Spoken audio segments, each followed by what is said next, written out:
illness. This was because he ate 3 boiled chickens smothered with dumplings every day for breakfast, lunch and supper. ASMR reading of Roald Dahl's fantastic Mr. Fox.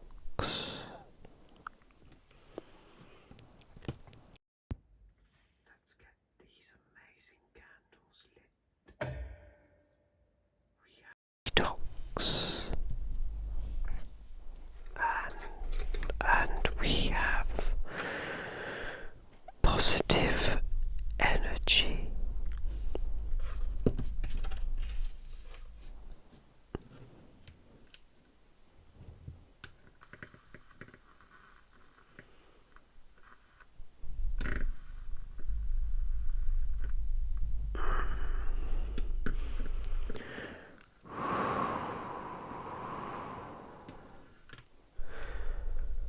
We also have coffee.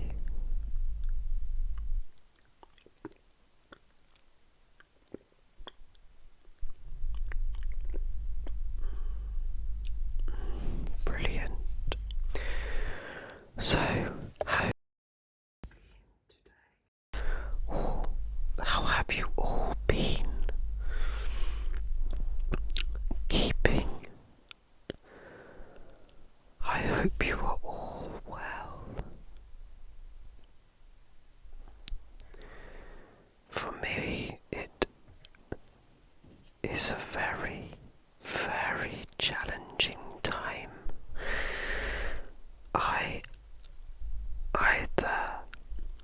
You see, I have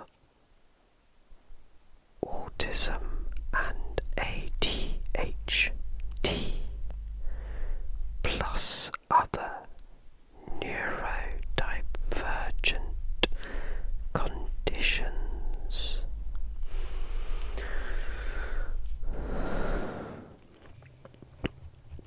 On the one hand, the autism makes me want to be very organized. There's that urge for organizing and doing and attention to detail. The ADHD side of me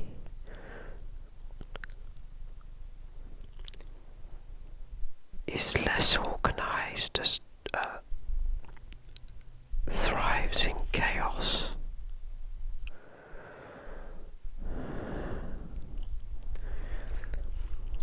Struggles to keep appointment times.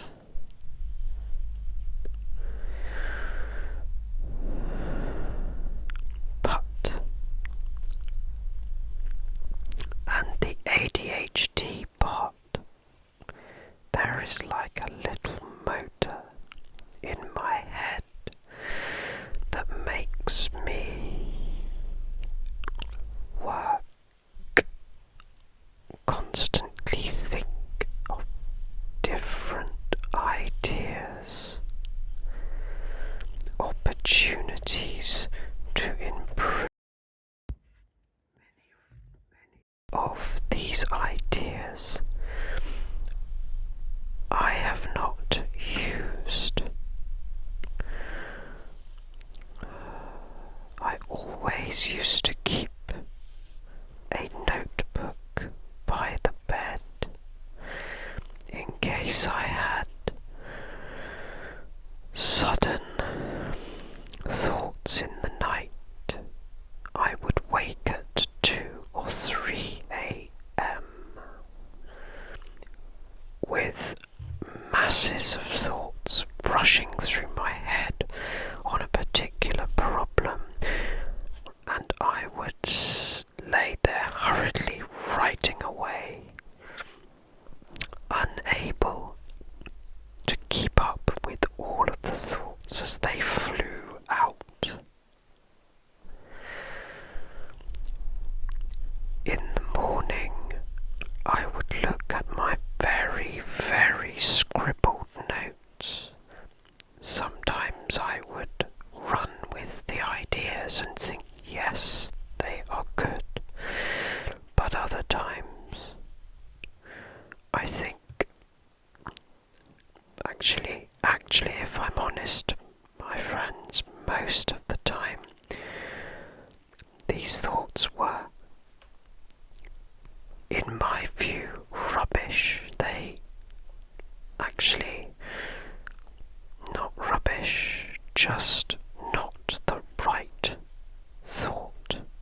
limitations, I have realized that I do have some strengths.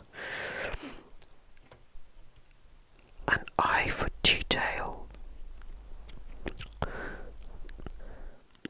thriving for perfection, which actually is a positive, but also it can be a negative. Dr. Burns, in his book, I think it's called The Good Self or something. Anyway, I've read it a few times. He challenges us to be average because perfection does not exist. Nothing is perfect, and nobody is perfect either. Also, my idea of perfection is is completely different from somebody else's. Some people, when they go on holiday, they prefer hot weather, sandy beaches, when other people prefer the opposite, cold and snow and ice.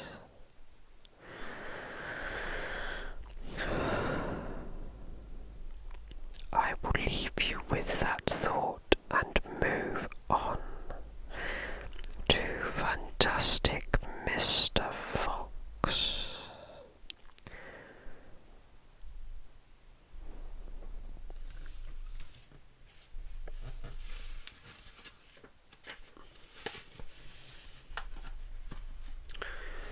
Chapter 1.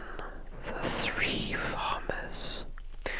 Down in the valley there were 3 farms. The owners of these farms had done, my friends, very well. They were rich men. They were also nasty men. All 3 of them were about as nasty and mean as any men you could meet. Their names were Farmer Boggis, Farmer Bunce, and Farmer Bean. Boggis was a chicken farmer. He kept thousands of chickens. He was enormous. This was because he ate 3 boiled chickens smothered with dumplings every day for breakfast, lunch, and supper. Bunce was a duck and goose farmer. He kept thousands of ducks and geese.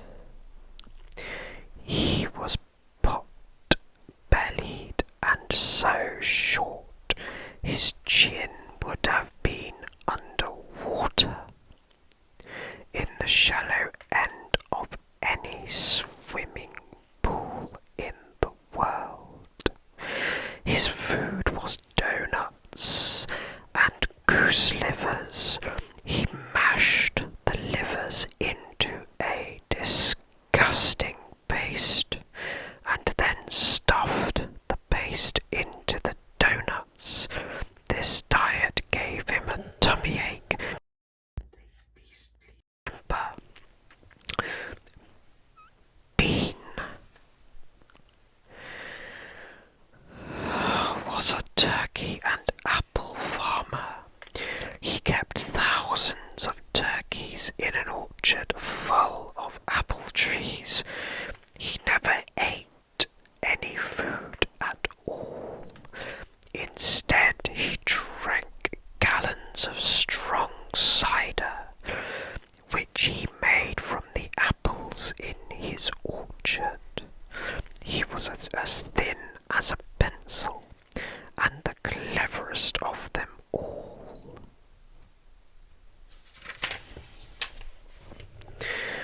Pockets and Bunce and Bean, one fat, one short, one lean, these horrible crooks, so different in looks, were none the less equally mean. That is what the children round about used to sing when they saw them.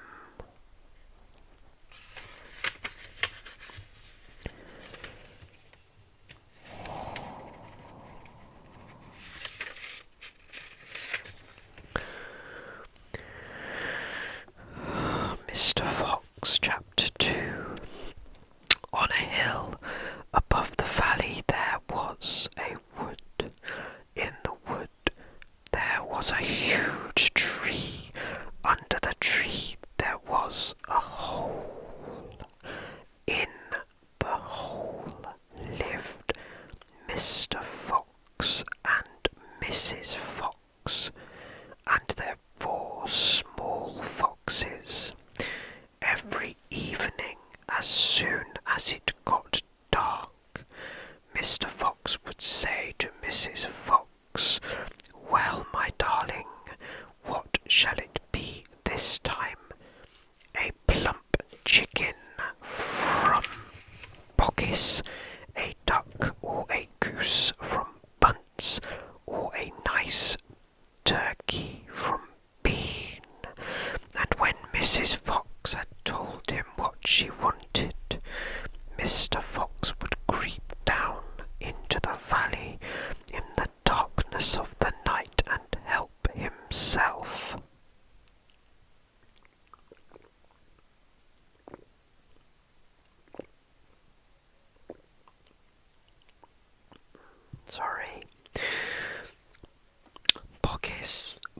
Pockis and Bunce and Bean knew very well what was going on, and it made them wild with rage. They were not men who liked to give anything away. Less still did they like anything to be stolen from them. So every night each of them would take his shotgun and hide in a dark place somewhere on his own farm, hoping to catch the robber. But Mr. Fox was too clever for them. He always approached a farm with the wind blowing in his face, and this meant that if any person were lurking in the shadows ahead, the wind would carry the smell of that person to Mr. Fox's nose from far away. Thus, if Pockis was hiding behind his chicken house number 1, Mr. Fox would smell him out from 50 yards off and quickly change direction, heading for chicken house number 4 at the other end of the farm. "Dang and blast that lousy beast!" cried Pockis. "I'd like to rip his guts out," said Bunce. "He must be killed," cried Bean. "But how?" said Pockis. "How on earth can we catch the blighter?" Bean picked his nose delicately with a long finger. "I have a plan," he said. "You've never had a decent plan yet," said Bunce.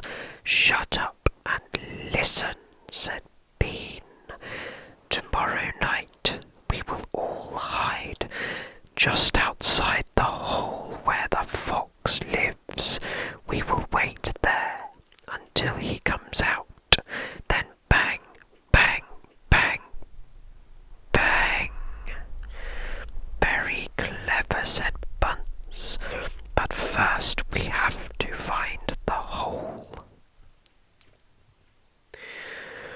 "My dear Bunce, I've already found it," said the crafty bean. "It's up in the wood on the hill. It's under a huge tree."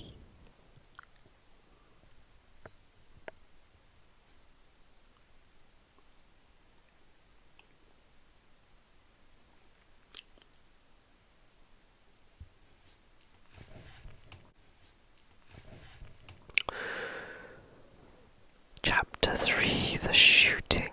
"Well, my darling," said Mr. Fox, "what shall it be tonight?" "I think we'll have duck tonight," said Mrs. Fox. "Bring us 2 fat ducks, if you please. 1 for you and me, and 1 for the children." "Ducks it shall be," said Mr. Fox, "Bunce's best." Now, do be careful," said Mrs. Fox. "My darling," said Mr. Fox, "I can smell those goons a mile away. I can even smell one from the other. Boggis gives off a filthy stink of rotten chicken skins. Bunce reeks of goose livers, and as for Bean, the smell of apple cider hangs round him like poisonous fumes." "Yes, but just don't get careless," said Mrs. Fox. "You know they'll be waiting for you, all 3 of them." "Don't worry about me," said Mr. Fox. "I will see you later."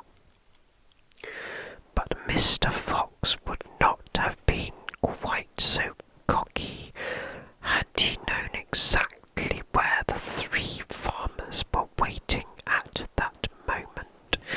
They were just outside the entrance to the hole, each one crouching behind a tree with his gun loaded, and what is more, they had chosen their positions very carefully, making sure that the wind was not blowing from them towards the fox's hole. In fact, it was blowing in the opposite direction. There was no chance of them being smelled out. Mr. Fox crept up the dark tunnel to the mouth of his hole. He poked his long, handsome face out into the night air and sniffed once. He moved an inch or 2 and stopped. He sniffed again. He was always especially careful when coming out from his hole. He inched forward a little more. The front half of his body was now in the open. His black nose twitched from side to side, sniffing and sniffing for the scent of danger. He found none, and he was just about to go trotting forward into the wood when he heard, or thought he heard, a tiny noise, a soft rustling sound, as though someone had moved a foot ever so gently through a patch of dry leaves. Mr. Fox flattened his body against the ground and lay very still. His ears pricked. He waited a long time, but he heard nothing more. It must have been a field mouse, he told himself, or some other small animal. He crept a little further out of the hole, then further still. He was almost right out in the open now.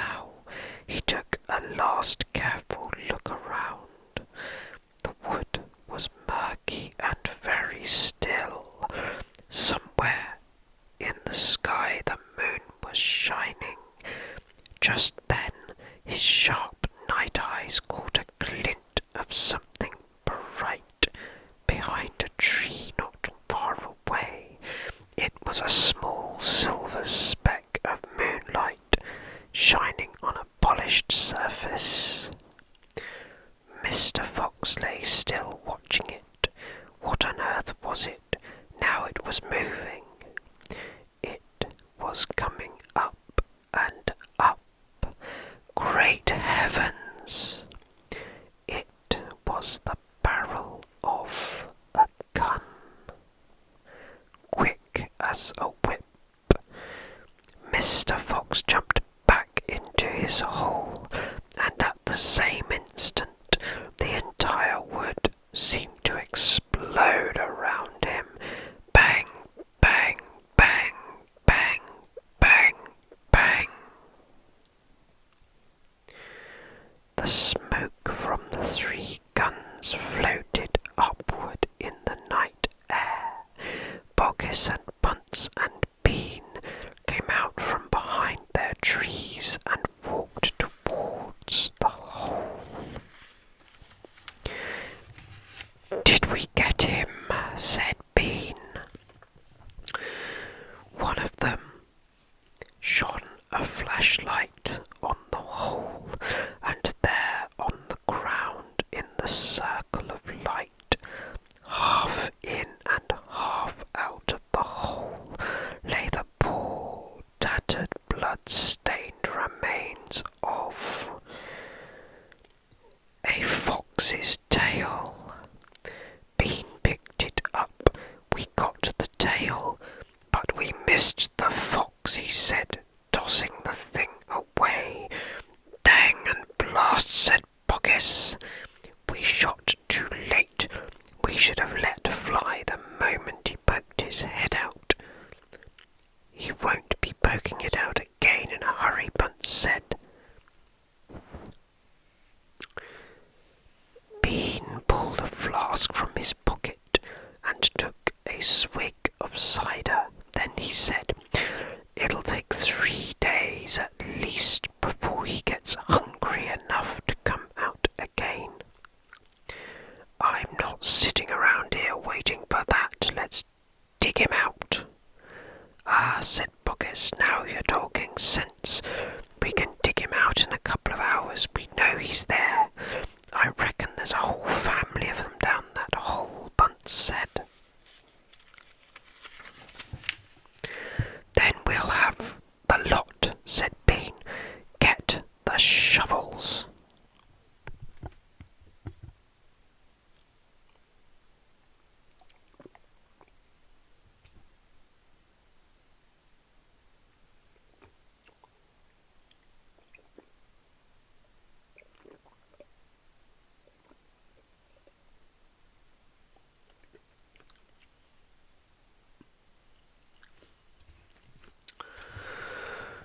Chapter 4. The Terrible Shovels. Down in the hole, Mrs. Fox was tenderly licking the stump of Mr. Fox's tail to stop the bleeding. It was the finest tail for miles around, she said, between licks. "It hurts," said Mr. Fox. "I know it does, sweetheart, but it'll soon get better, and it will soon grow again, Dad," said one of the small foxes. "It will never grow again," said Mr. Fox. "I shall be tailless for the rest of my life." He looked very glum. There was no food for the foxes that night, and soon the children dozed off. Then Mrs. Fox dozed off, but Mr. Fox couldn't sleep because of the pain in the stump of his tail. "Well," he thought, "I suppose I'm lucky to be alive at all.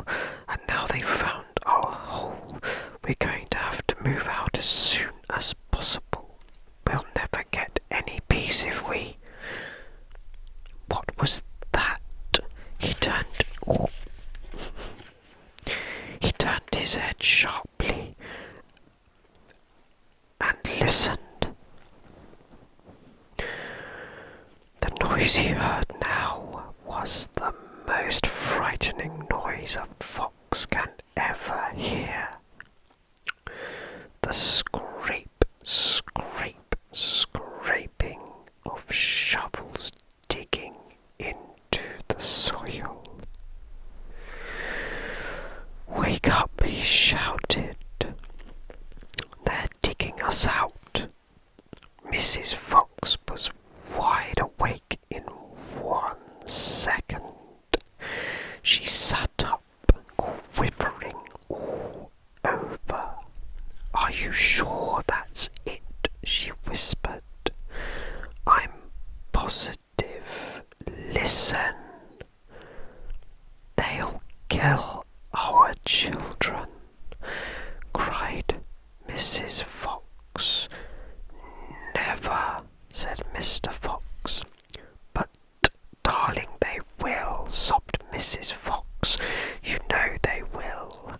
Scrunch, scrunch, scrunch went the shovels above their heads. Small stones and bits of earth began falling from the roof of the tunnel. "How will they kill us, Mummy?" asked one of the small foxes. Her round black eyes were huge with fright. "Will there be dogs?" she said. Mrs. Fox began to cry. She gathered her 4 children close to her and held them tight.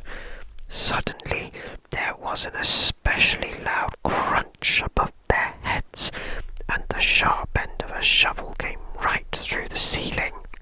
The sight of this awful thing seemed to have an electric effect upon Mr. Fox.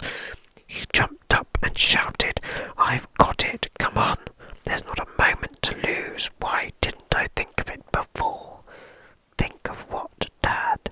A fox can dig quicker than a man," shouted Mr. Fox, beginning to dig. "Nobody in the world can dig as quick as a fox." The soil began to fly out furiously behind Mr. Fox as he started to dig for dear life.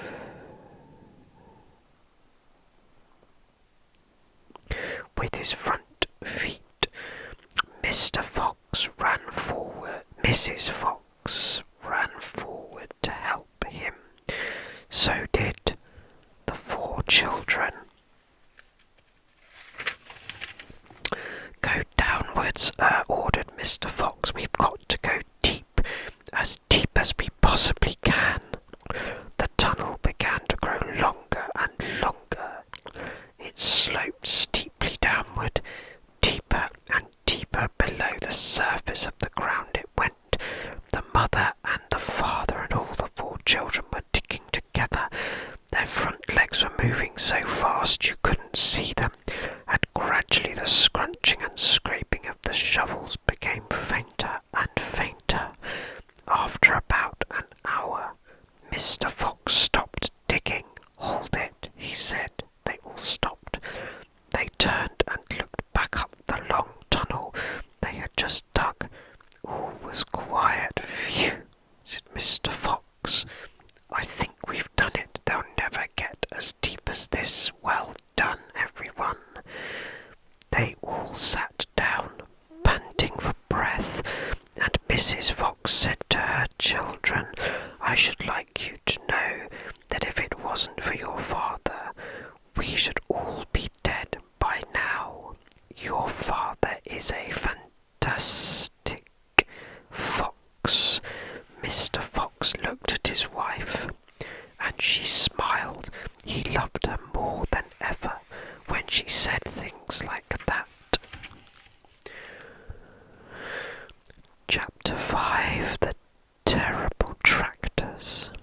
As the sun rose the next morning, Boggis and Bunce and Bean were still digging.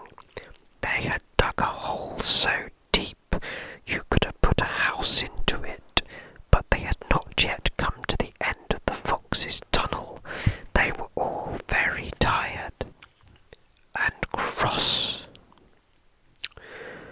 "Dang and blast," said Pockets. "Whose rotten idea was this?" "Bean's idea," said Bunce. Pockets and Bunce both stared at Bean. Bean took another swig of cider, then put the flask back into his pocket without offering it to the others. "Listen," he said angrily. "I want that fox. I am going to get that fox. I'm not giving in till I've strung him up over my front porch, dead as a dumpling." "We can't get him by digging, that's for sure," said Pockets. "I've had enough of digging." Bunce looked up at Bean and said, "Have you got any more ridiculous ideas then?" "What?" said Bean. "I can't hear you." "Bean never took a bath. He never even washed. As a result, his ear holes were clogged with all kinds of muck and wax and bits of chewing gum and dead flies and stuff like that. This made him deaf. Speak louder," he said to Bunce, and Bunce shouted back, "Got any more ridiculous ideas?" Bean rubbed the back of his neck with a dirty finger. He had a boil coming there, and it itched. "What we need on this job," he said, "is machines. Mechanical shovels. We'll have him out in 5 minutes with mechanical shovels." This was a pretty good idea, and the other two had to admit it. "All right then," Bean said, taking charge.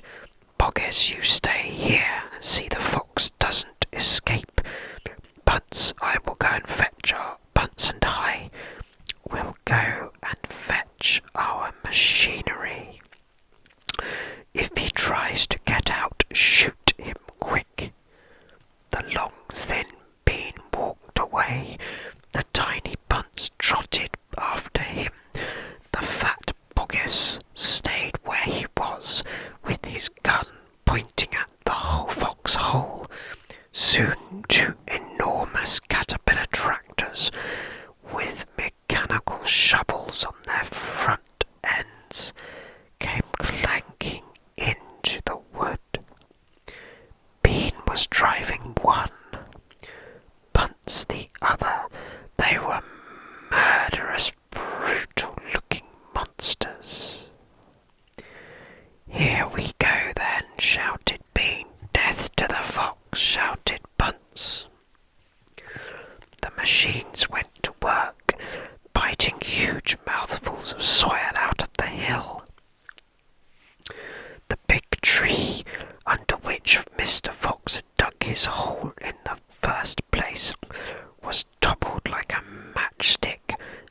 On all sides, rocks were sent flying, and trees were falling, and the noise was deafening. Down in the tunnel, the foxes crouched, listening to the terrible clanging and banging overhead. "What's happening, Dad?" cried the small foxes. "What are they doing?" Mr. Fox didn't know what was happening or what they were doing. "It sounds like an earthquake," cried Mrs. Fox. "Look," said one of the small foxes, "our tunnel's got shorter.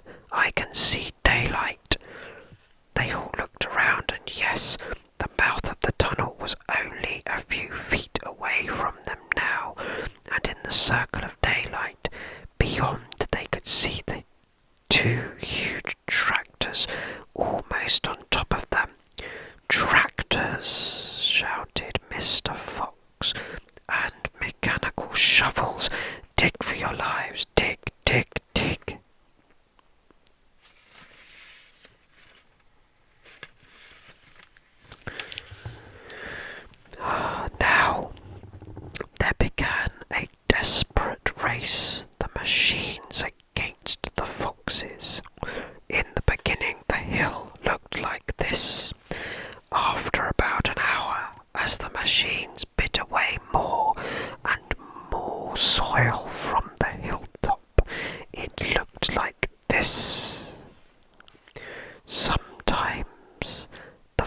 foxes would gain a little ground, and the clanking noises would grow fainter, and Mr. Fox would say, "We're going to make it, I'm sure we are." But then a few moments later, the machines would come back at them, and the crunch of the mighty shovels would get louder and louder. Once the foxes actually saw the sharp metal edge of one of the shovels as it scraped up the earth just behind them. "Keep going, my darlings," panted Mr. Fox. "Don't give up." "Keep going," Boggis shouted to Bunce and Bean. "We'll get him any moment now." "Have you caught sight of him yet?" Bean called back. "Not yet," shouted Boggis, "but I think you're close." "I'll pick him up with my bucket," shouted Bunce. "I'll chop him to pieces." But by lunchtime, the machines were still at it, and so were the poor foxes. The hill now looked like this. The farmers didn't stop for lunch. They were too keen to finish the job. "Hey there, Mr. Fox," yelled Bunch, leaning out of his tractor. "We're coming to get you now. You've had your last chicken," yelled Boggis. "You'll never come prowling around my farm again." A sort of frenzy had taken hold of the three men. Bean and Bunce were driving their machines with wild abandon, racing the motors and making the shovels dig at a terrific speed. Boggis was hopping about like a frog, shouting, "Faster, faster!" By 5 o'clock in the afternoon, this is what had happened to the hill. The hole the machines had dug was like the crater of a volcano. It was such an extraordinary sight that crowds of people came rushing out from the surrounding villages to have a look. They stood on the edge of the crater and stared down at Boggis and Bunce and Bean. "Hey there, Boggis, what's going on?" "We're after a fox." The people cheered and laughed. But this only made the three farmers more furious and more obstinate and more determined than ever not to give up until they had caught the fox. At 6 o'clock in the evening, Bean switched off the motor of his tractor and climbed down from the driver's seat. Bunce did the same. Both men had had enough. They were tired and stiff from driving the tractors all day. They were also hungry. Slowly they walked over to the small fox's hole in the bottom of the huge crater. Bean's face was purple with rage. Bunce was cursing the fox with dirty words that cannot be printed. Boggis came waddling up. "Dang and blast that filthy, stinking fox," he said. "What the heck do we do now?" "I'll tell you what we don't do," Bean said. "We don't let him go. We'll never let him go," Bunce declared. "Never, never, never," cried Boggis. "Did you hear that, Mr. Fox?" yelled Bean, bending low and shouting down the hole. "It's not over yet, Mr. Fox. We're not going home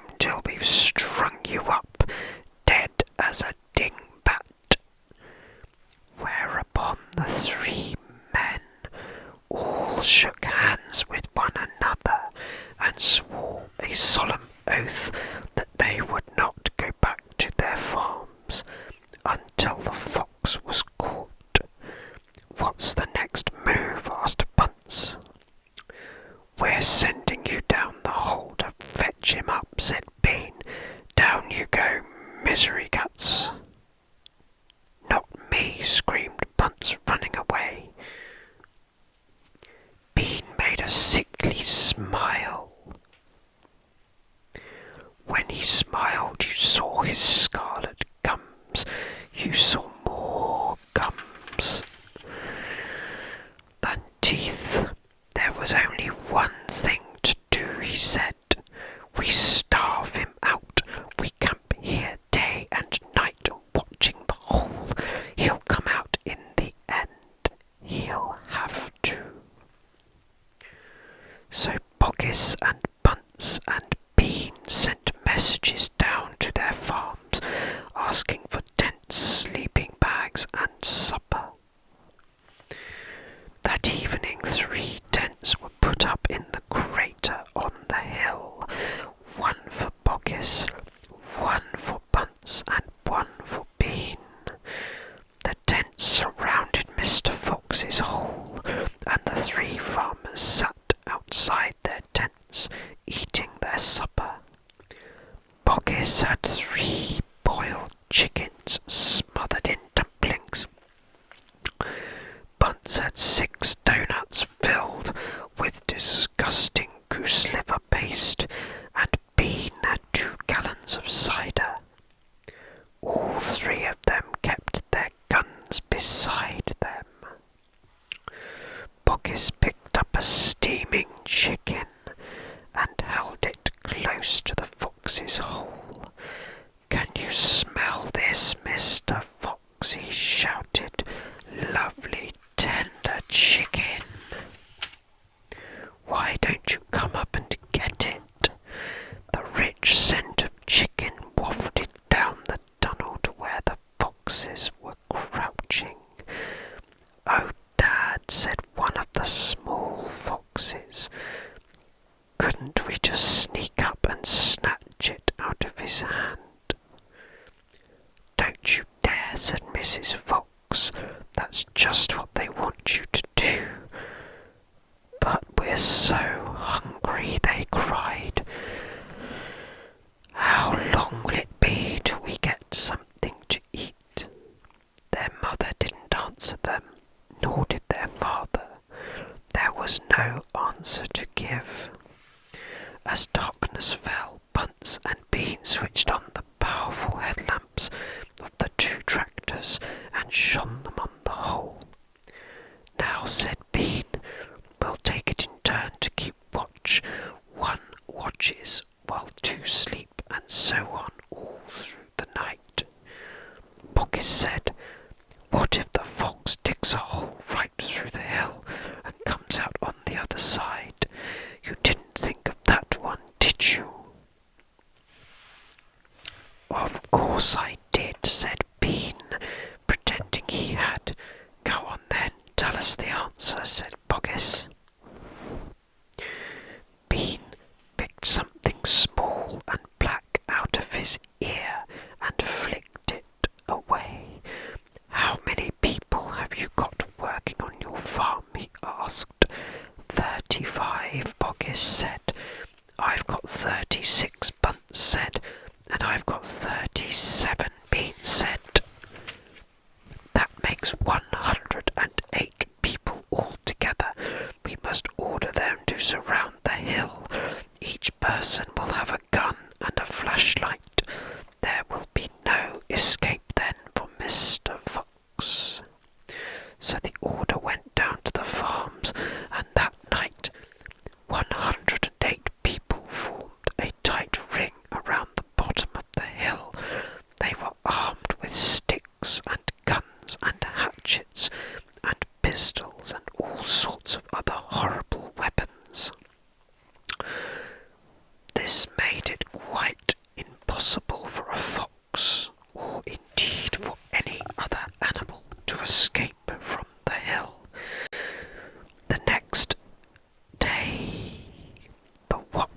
waiting went on. Poggis and Bunce and Bean sat upon small stools, staring at the fox's hole. They didn't talk much. They just sat there with their guns on their laps. Every so often, Mr. Fox would creep a little closer towards the mouth of the tunnel and take a sniff. Then he would creep back again and say, "They're still there." "Are you quite sure?" Mrs. Fox would ask. "Positive," said Mr. Fox. "I can smell that man Bean a mile away. He stinks."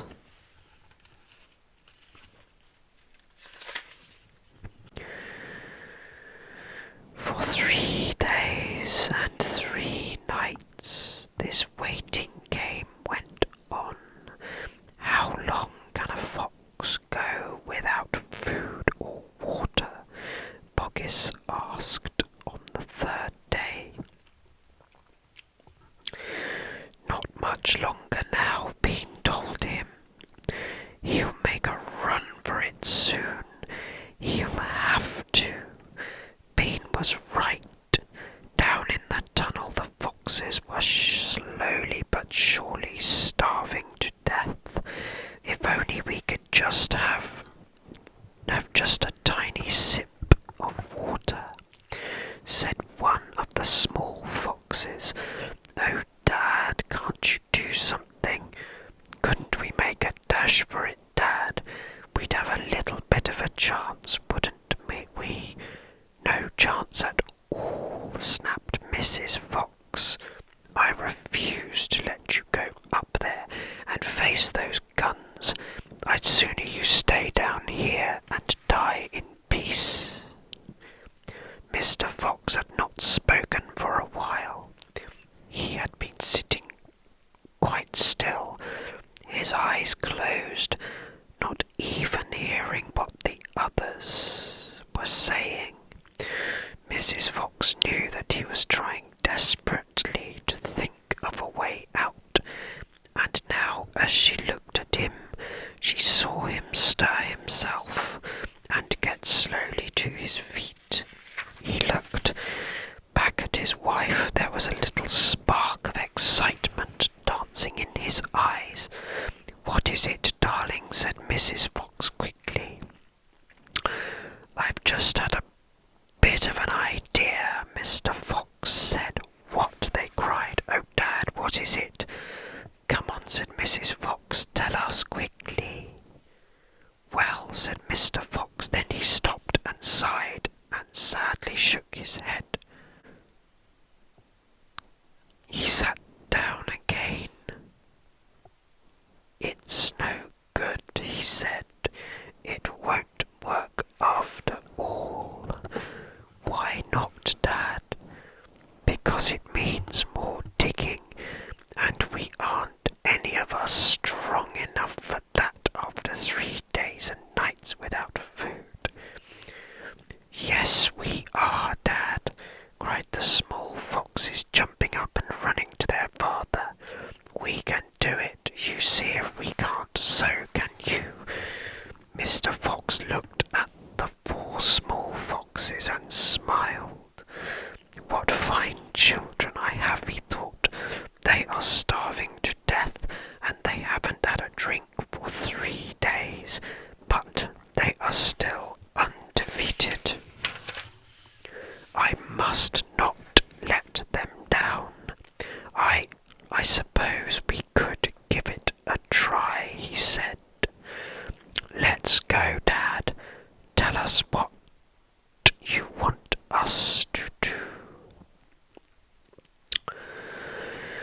Slowly Mrs. Fox got to her feet. She was suffering from the lack of food and water. "I'm so sorry," she said, "but I don't think I am going to be much help." "You stay right where you are, my darling," said Mr. Fox. "We can handle this by ourselves."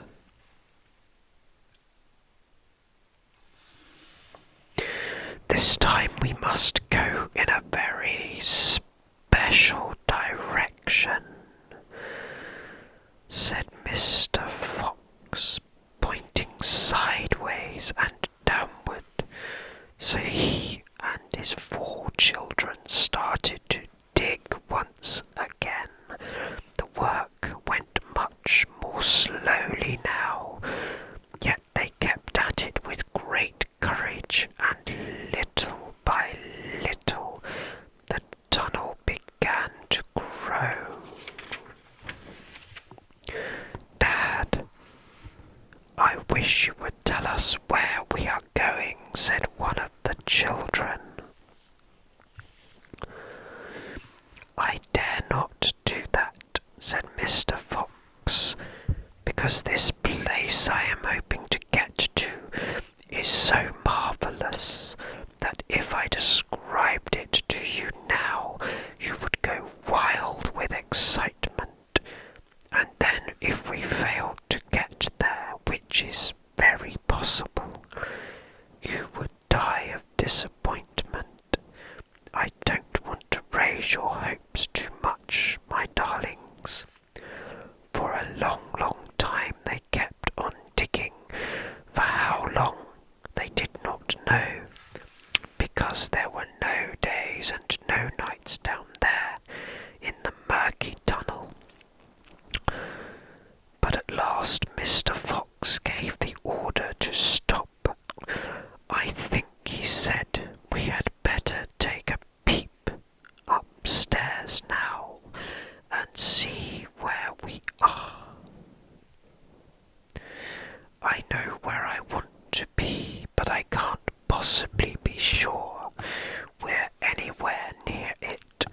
Slowly, wearily, the foxes began to slope the tunnel towards the surface. Up and up it went, until they came to something hard above their heads, and they couldn't go up any further. Mr. Fox reached up to examine the hard thing. It's wood, he whispered. Wooden planks. What does that mean, Dad? It means, unless I am very much mistaken, that we are right underneath somebody's house, whispered Mr. Fox. But be very quiet now, while I take a peek. Carefully, Mr. Fox began pushing up one of the floorboards. The board creaked most terribly, and they all ducked down, waiting for something awful to happen. Nothing did. So Mr. Fox pushed up a second board, and then very, very cautiously he poked his head up through the gap. He let out a shriek of excitement. I've done it, he yelled. I've done it. First time. I've done it. I've done it. He pulled himself up through the gap in the floor and started prancing and dancing with joy. Come up, he sang out. Come up and see where you are, my darlings.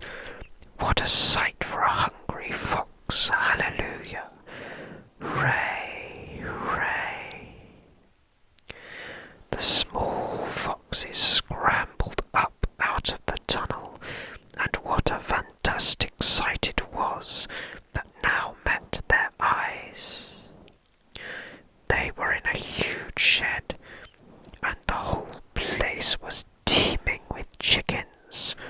There were white chickens and brown chickens and black chickens by the 1,000. Bogguses. Chicken. House number 1, cried Mr. Fox. It's exactly what I was aiming at. I hit it slap in the middle first time. Isn't that fantastic? And if I may say so, rather clever. The small foxes went wild with excitement. They started running around in all directions. chasing the chickens. "Wait," ordered Mr. Fox, "don't lose your heads.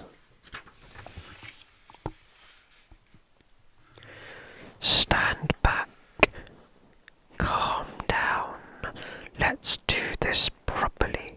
First of all, everyone have a drink of water." They all ran over to the chicken's drinking trough and lapped up the lovely cool water. Then Mr. Fox chose 3 of the plumpest hens, and with a clever flick of his jaws he killed them instantly.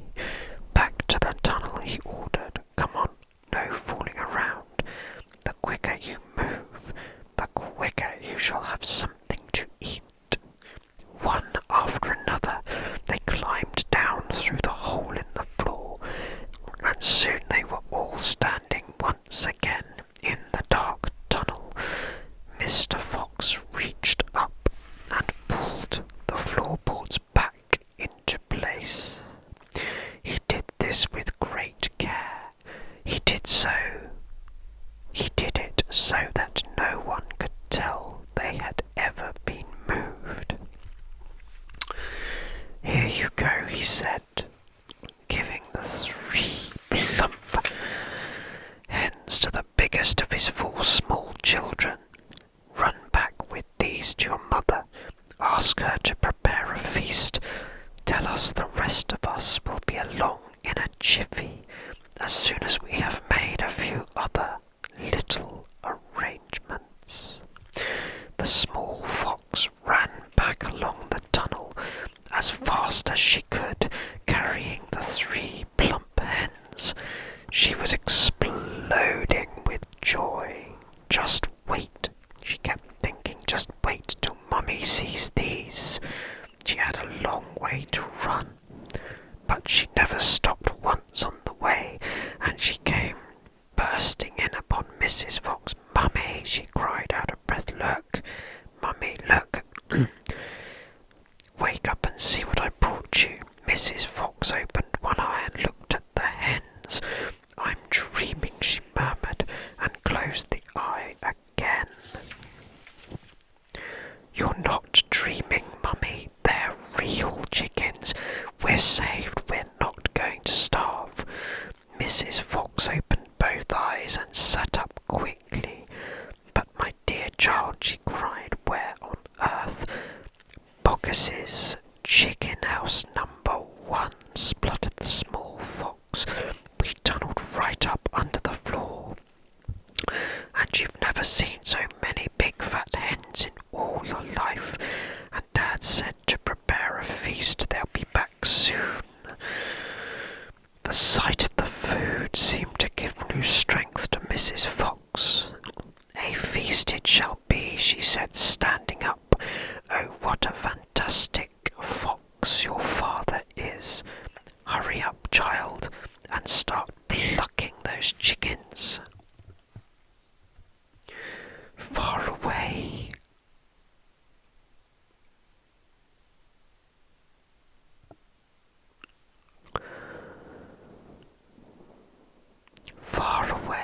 down in the tunnel, the fantastic Mr. Fox was saying, "Now for the next bit, my darlings. This one'll be as easy as pie. All we have to do is dig another little tunnel from here to there." "To where, Dad? Don't ask so many questions. Start digging." Mr. Fox and the 3 remaining small foxes dug fast and straight. They were all too excited now to feel tired or hungry. They knew they were going to have a whacking great feast before long. And the fact that it was none other than Boggus's chickens they were going to eat made them chirgle with laughter every time they thought of it.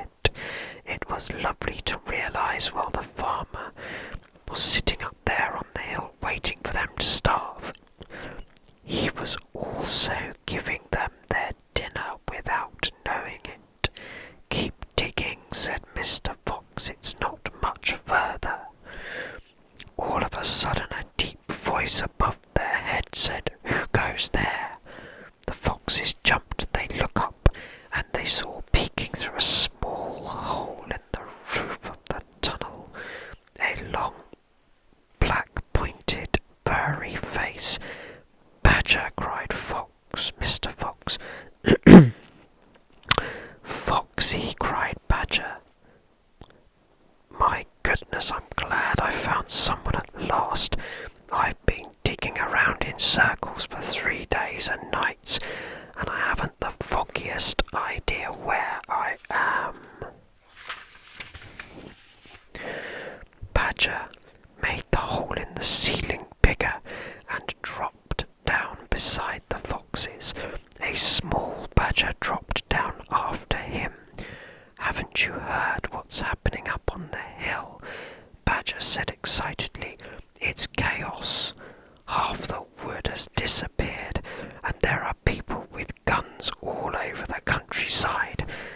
None of us can get out even at night. We're all starving to death." "Who is we?" asked Mr. Fox. "All us diggers. That's me and Mole and Rabbit and our families. Even Weasel, who can usually sneak out of the tightest spots, is right now hiding down my hole with his family." "What on earth are we going to do, Foxy? I think we're finished." Mr. Fox looked at his 3 children, and he smiled. The children smiled back at him, sharing his secret. "My dear old Badger," he said, "this mess you're in, it's all my fault." "I know it's your fault," said Badger furiously, "and the farmers are not going to give up till they've got you. Unfortunately, that means us as well. It means everyone on the hill." Badger sat down and put a paw around the small badger. "We're done for," he said softly. "No, we're not," said Mr. Fox. "And at this very exciting minute, Mrs. Fox is preparing for me and my children the most delicious feast of plump, juicy chickens." "Stop!" cried Badger. "Don't tease me. I can't stand it." "It's true," cried the small foxes. "Dad's not teasing. We've got chickens galore."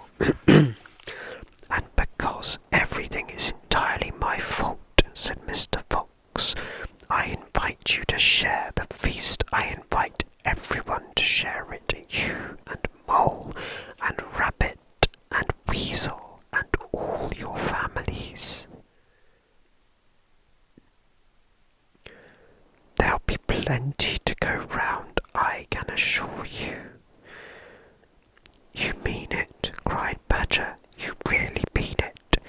Mr. Fox pushed his face close to Badger's and whispered darkly, "Do you know where we've just been?"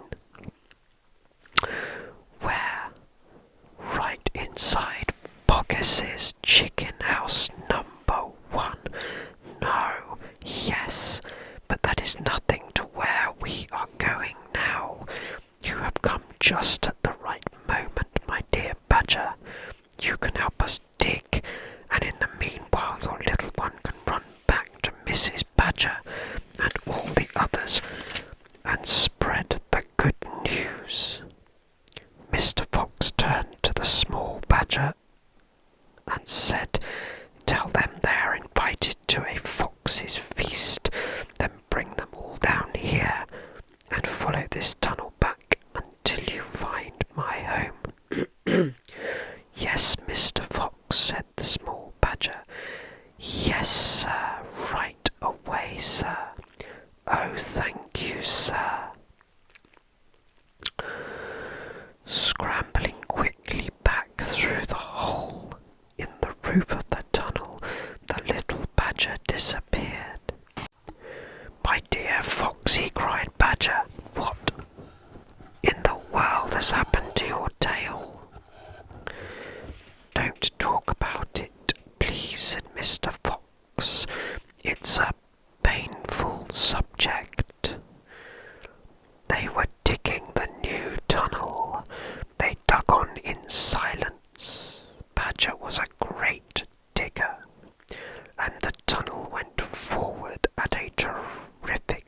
geese, now that he was lending a paw. Soon they were crouching underneath yet another wooden floor. Mr. Fox grinned slyly, showing sharp white teeth. "If I am not mistaken, my dear Badger," he said, "we are now underneath the farm, which belongs to that nasty Bunce. We are, in fact, directly underneath the most interesting part of that farm. Ducks and geese," cried the small foxes, licking their lips. "Juicy, tender ducks and big fat geese. Exactly," said Mr. Fox. "But how in the world can you know where we are?" asked Badger. Mr. Fox grinned again, showing even more white teeth. "Look," he said, "I know my way around these farms blindfold. For me, it's just as easy below ground as it is above it." He reached high and pushed up one wooden floorboard, then another. He poked his head through the gap. "Yes," he shouted, jumping up into the room above. "I've done it again. I've hit it smack on the nose, right in the bullseye. Come and look." Quickly Badger and the three small foxes scrambled up after him. They stopped and stared. They stood and gaped. They were so overwhelmed they couldn't speak, for what they now saw was a kind of fox's dream, a badger's dream, a paradise for hungry animals. "This, my dear old Badger," proclaimed Mr. Fox, "is Bunce's mighty storehouse. All his finest stuff is stored in here before he sends it off to market.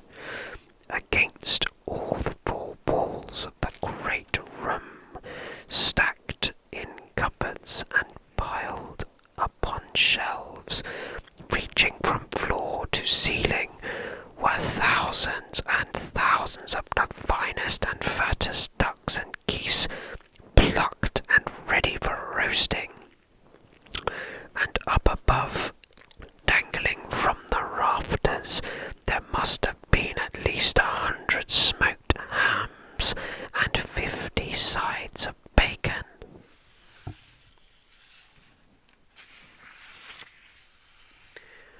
"Just feast your eyes on that," cried Mr. Fox, dancing up and down. "What do you think of it, eh? Pretty good grub." Suddenly, as though springs had been released in their legs, the three hungry, small foxes and the ravenously hungry Badger sprang forward to grab the luscious food. "Stop," ordered Mr. Fox. "This is my party, so I shall do the choosing." The others fell back, lick chops. Mr. Fox began prowling around the storehouse, examining the glorious display with an expert eye. A thread of saliva slid down one side of his jaw and hung suspended in midair, then snapped. "We mustn't overdo it," he said. "Mustn't give the game away. Mustn't let them know what we've been up to. We must be neat and tidy, and take choicest morsels. So, to start with, we shall have 4 plump young ducks. He took them from the shelf. Oh, how lovely and fat they are. No wonder Bunce gets a special price for them in the market. All right, Badger, lend me a hand to get them down. You children can help as well. There we go. Goodness me. Look how your mouths are watering. And now I think we had better get a few geese. 3 will be quite enough.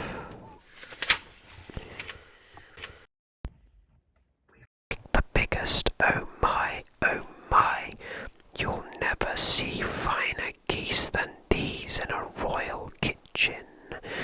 Gently does it, that's the way.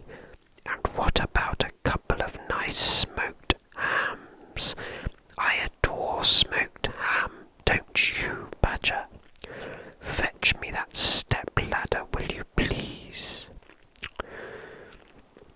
Mr. Fox climbed up the ladder and handed down 3 magnificent hams. And do you like bacon, Badger? I'm wild about bacon, cried Badger, dancing with excitement. Let's have a side of bacon, that big one up there. And carrots, Dad, said the smallest of the 3 foxes. We must take some of those carrots. Don't be a twerp, said Mr. Fox. You know, we never eat things like that. It's not for us, Dad, it's for the rabbits. They only eat vegetables. My goodness me, you are right, cried Mr. Fox.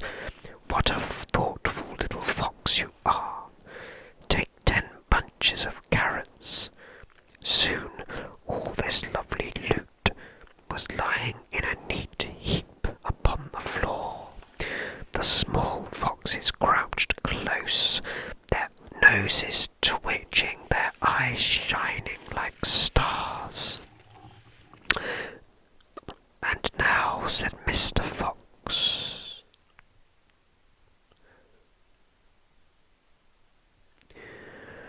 we shall have to borrow from our friend Bunce 2 of those useful push carts over in the corner.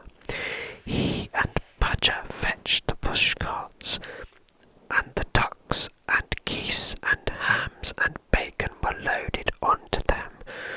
Quickly, the push carts were lowered through the hole in the floor. The animals slid down after them back in the tunnel. Mr. Fox again pulled the floorboards very carefully into place, so that no one could see they had been moved. My darlings, he said, pointing to the 2-3 zoos. Small, a cart each, and run back as fast as you can to your mother. Give her my love and tell her we are having guests for dinner. The badgers, the moles, the rabbits, and the weasels. Tell her it will be a truly great feast. And tell her the rest of us will be home as soon as we've done one more little job. Yes, Dad, right away, Dad, they answered. And they grabbed a trolley each and went rushing off down the tunnel. Just one more visit, cried Mr. Fox, and I'll bet I know where that'll be, said the only small fox now left. She was the smallest fox of them all. Where, asked Badger. Well, said the smallest fox, we've been to Boggis and we've been to Bunce, but we haven't been to Bean. It must be Bean. You are right, said Mr. Fox, but what you don't know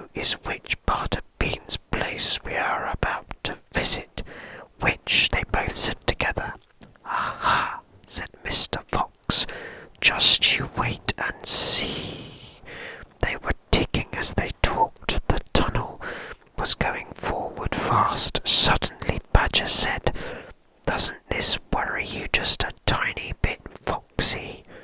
"Worry me," said Mr. Fox. "What? All this stealing?" Mr. Fox stopped digging and stared at Badger as though he had gone completely dotty. "My dear old furry frump," he said, "do you know anyone in the whole world who wouldn't swipe a few chickens if their children were starving to death?" There was a short silence while Badger thought deeply about this. "You are far too respectable," said Mr. Fox. "There's nothing wrong with being respectable," Badger said. "Look," said Mr. Fox, "Boggis and Bunce and Bean are out to kill us. You realise that, I hope." "I do, Foxy, I do indeed," said the gentle Badger. "But we're not going to stoop to their level. We don't want to kill them." I should hope not indeed," said Badger. "We wouldn't dream of it," said Mr. Fox. "We shall simply take a little food here and there to keep us and our families alive, right?" "I suppose we'll have to," said Badger. "If they want to be horrible, let them," said Mr. Fox. "We down here are decent, peace-loving people." Badger laid his head on one side and smiled at Mr. Fox. "Foxy," he said, "I love you." "Thank you," said Mr. Fox. "And now let's get on with the digging." 5 minutes later, Badger's front paws hit against something flat and hard. "What on earth is this?" he said. "It looks like a solid stone wall." He and Mr. Fox scraped away the soil. It was a wall, but it was built of bricks, not stone. The wall was right in front of them, blocking their way. Now, who in the world would build a wall underground? asked Badger. "Very simple," said Mr. Fox. "It's the wall of an underground room, and if I am not mistaken, it is exactly what I'm looking for." Mr. Fox examined the wall carefully.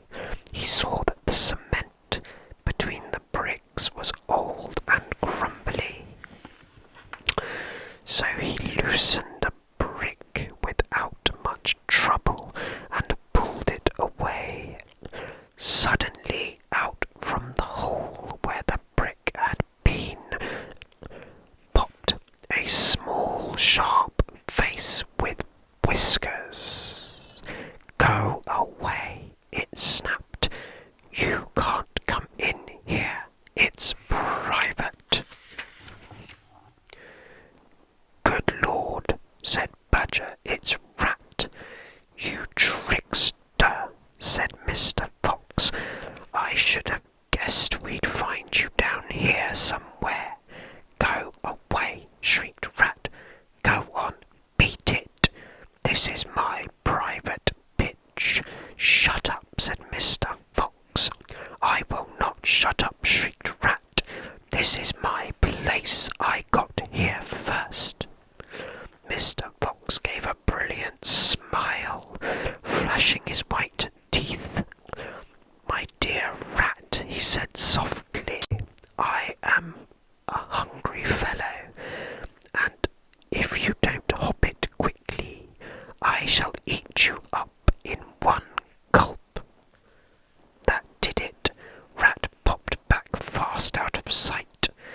Mr. Fox laughed and began pulling more bricks out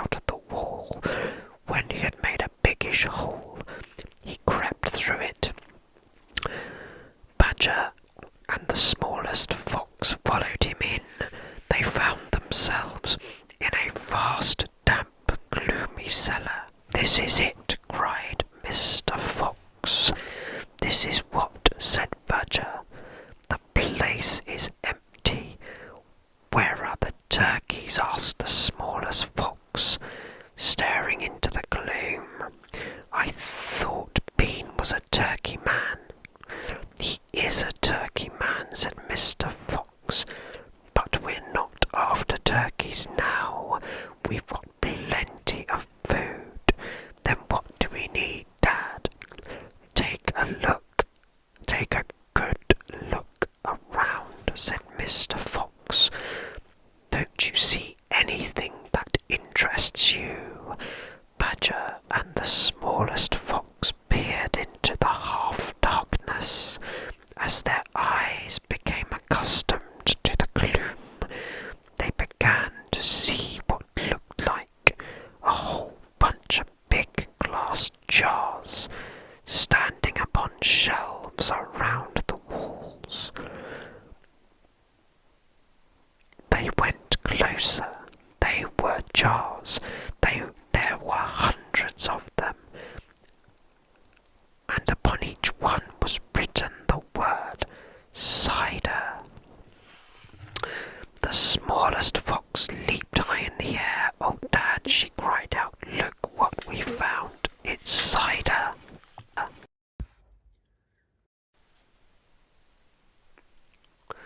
"Exactly," "Tremendous!" shouted Badger.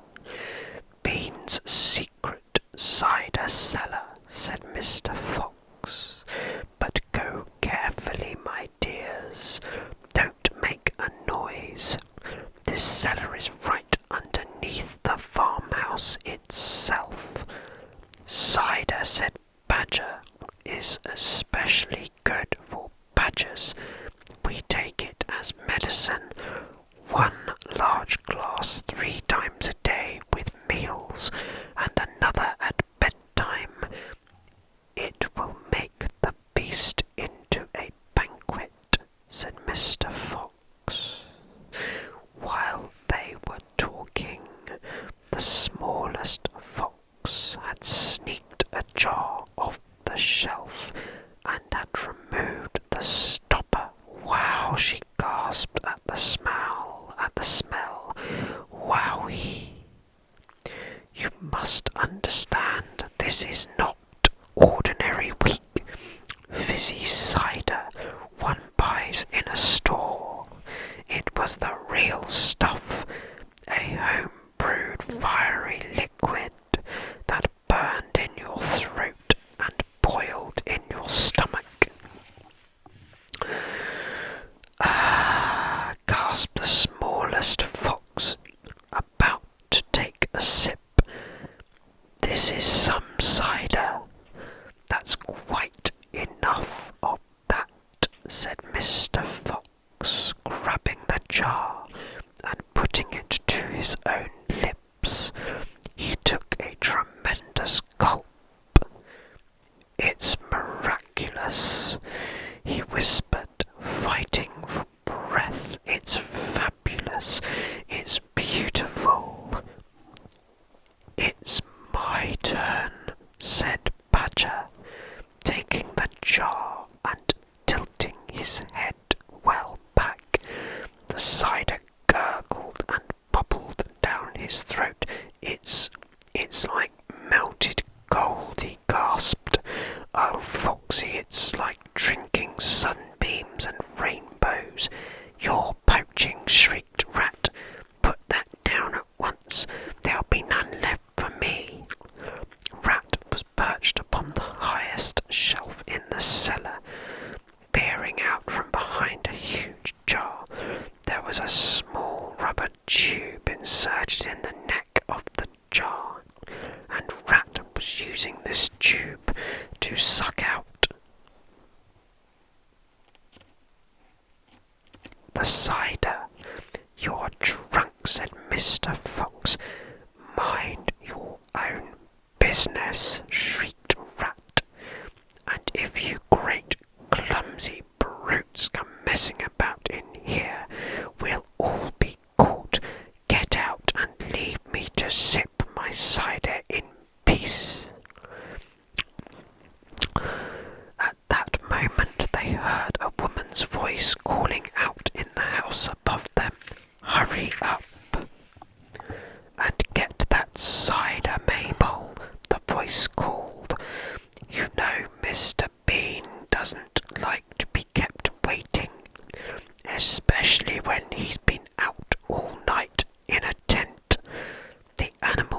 nose. They stayed absolutely still, their ears pricked, their bodies tense. Then they heard the sound of a door being opened. The door was at the top of a flight of stone steps leading down from the house to the cellar. And now someone was starting to come down, said Mr. Fox. Hide. He and Badger and the smallest fox jumped up onto a shelf and crouched behind a row of big cider jars. Peering around the jars, they saw a woman coming into the cellar. At the foot of the steps, the woman paused, looking to right and left.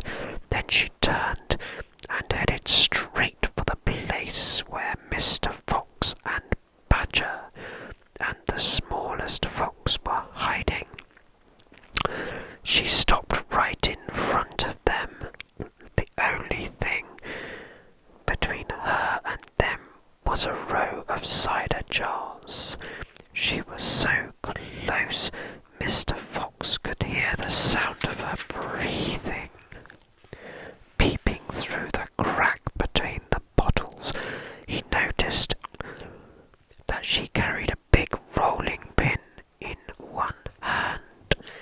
"How many will he want this time, Mrs. Bean?" the woman shouted. And from the top of the steps, the other voice called back, "Bring up 2 or 3 jars." "He drank 4 yesterday, Mrs. Bean." "Yes, but he won't want that many today, because he's not going to be up there more a few hours longer. He says the fox is bound to make a run for it this morning. It can't possibly stay down that hole another day without food." The woman in the cellar reached out and lifted a jar of cider from the shelf. The jar she took was next but one to the jar behind which Mr. Fox was crouching. "I'll be glad when the rotten brute is killed and strung up on the front porch," she called out. "And by the way, Mrs. Bean, husband promised to have the tail as a souvenir." "The tail's been all shot to pieces," said the voice from upstairs. "Didn't you know that?" "You mean it's ruined?" "Of course it's ruined. They shot the tail but missed the fox." "Oh heck," said the woman. "I did so want that one." "You can have the head instead, Mabel. You can get it stuffed and hang it on your bedroom wall. Hurry up now with that cider." "Yes, ma'am." "I'm coming," said the woman, and she took a second jar from the shelf. "If she takes one more, she'll see us," thought Mr. Fox.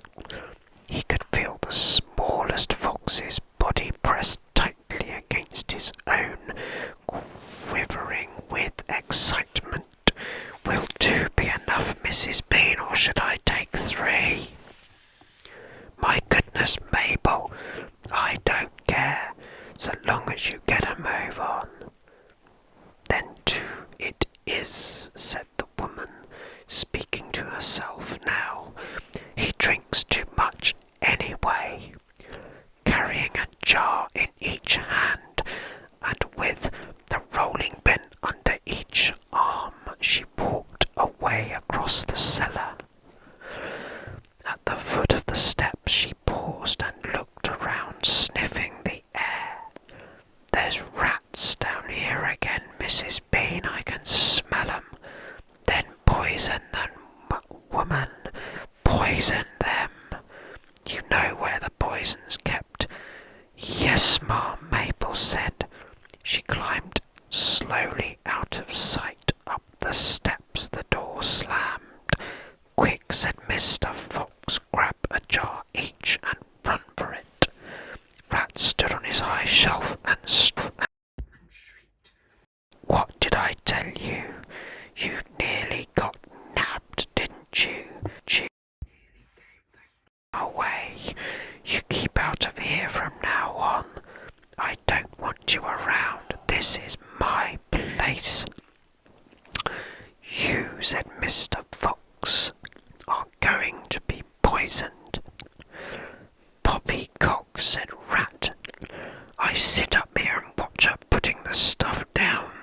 She'll never get me." Mr. Fox and Badger and the smallest fox ran across the cellar, clutching a gallon jar each. "Goodbye, Rat," they called out as they disappeared through the hole in the wall. "Thanks for the lovely cider." "Thieves!" shrieked Rat. "Robbers! Bandits! Burglars!" The tunnel.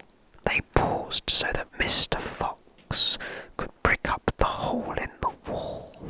He was humming to himself as he put the bricks back in place.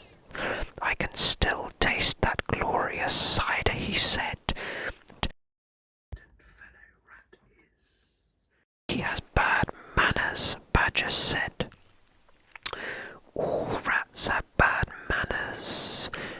I've never met a polite rat yet, and he drinks too much," said Mr. Fox, putting the last brick in place.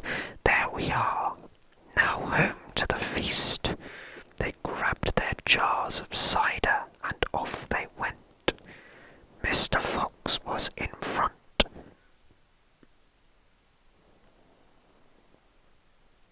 The smallest fox came next, and Badger last. Along the tunnel they flew, past the turning that led to Bunce's mighty storehouse, past Boggis's chicken house #1, and then up the long home stretch towards the fox's home. "Keep it up, my darlings," shouted Mr. Fox. "We'll soon be there. Think what's waiting for us at the other end, and just think what we're bringing home with us in these jars. That ought to cheer up Mrs. Fox." Mr. Fox sang a little song as he ran. "Home again swiftly I glide, back to my beautiful bride. She'll not feel so rotten as soon as she's gotten some cider inside her inside." Then Badger joined in. "Mrs. Badger," he cried, "so hungry she very near died, but she'll not feel so hollow if only she'll swallow some cider inside." They were still singing the corner and burst in upon the most wonderful and amazing sight any of them had ever seen. The feast was just beginning. A large dining room had been hollowed out of the earth, and in the middle of it, seated around a huge table, were no less than 29 animals. They were Mrs. Fox and 3 small foxes, Mrs. Badger and 3 small badgers, Mole and Mrs. Mole and 4 small moles, Rabbit and Mrs. Rabbit and 5 small rabbits, Weasel and Mrs. Weasel and 6 small weasels.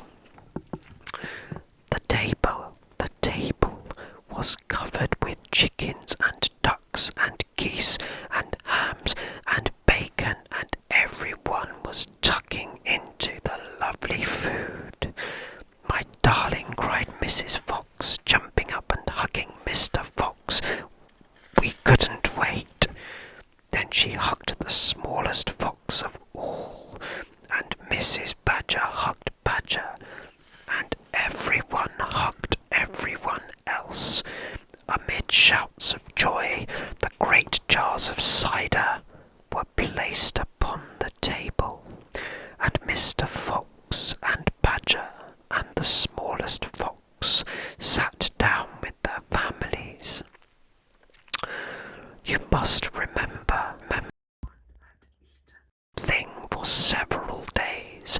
They were ravenous, so for a while there was no conventions at all. There was only the sound of crunching and chewing as the animals attacked the succulent food. At last Badger stood up. He raised his glass of cider and called out, "Toast. I want you all to stand and drink a toast to our dear friend who has saved our lives this day, Mr. Fox." To Mr. Fox they all shouted, standing up and raising their glasses. To Mr. Fox, long may he live. Then Mrs. Fox got to her feet and said, "I don't want to make a speech. I just want to say one thing, and it is this. My husband is a fantastic fox." Everyone clapped and cheered. Then Mr. Fox himself stood up. This delicious meal, he began. Then he stopped. In the silence that followed, he let fly a tremendous belch. There was laughter and more clapping. This delicious meal, my friends, he went on, is by courtesy of Messrs. Boggis, Bunce and Bean. More cheering and laughter, and I hope you have enjoyed it as much as I have. He let fly another colossal belch. "Better out than in," said Badger. "Thank you," said Mr. Fox, grinning hugely. "But now, let us think of tomorrow and the next day and the days after that. If we go out, we will be killed. Right, right," they shouted. "We'll be shot before we've gone a yard," said Badger. "Exactly," said Mr. Fox. "But who wants to go out anyway? Let me ask you that. We are all diggers, every one of us. We hate the outside. The outside is full of enemies. We only go out because we have to get food for our families. But now, my friends, we have an entirely new setup. We have a safe tunnel leading to three of the finest stores in the world." "We do indeed," said Badger. "I've seen 'em." "And you know what this means," said Mr. Fox. "It means that none of us need ever go out into the open again." There was a buzz of excitement around the table. "I therefore invite you all," Mr. Fox went on, "to stay with us forever." "Forever," they cried. "My goodness, how marvellous!" And Rabbit said to Mrs. Rabbit, "My dear, just think, we're never going to be shot at again in our lives." "We will make," said Mr. Fox, "a little underground village with streets and houses on each side, separate houses for badgers and moles and rabbits and weasels and foxes. And every day I will go shopping for you all, and every day we will eat like royalty." The cheering that followed this speech went on for many minutes. Outside the fox's hole, Boggis and Bunce and Bean sat beside their tents with their guns on their laps. It was beginning to rain. Water was trickling down the necks of the three men into their shoes. "He won't stay down there much longer," Boggis said. "The brute must be famished," Bunce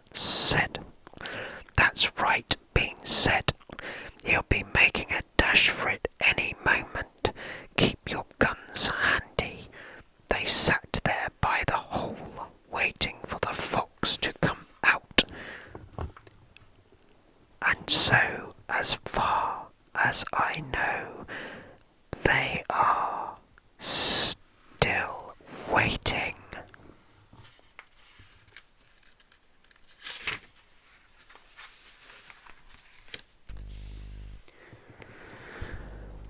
I hope you enjoyed this time with me. ASMR Whispers and the story of the fantastic Mr. Fox. I look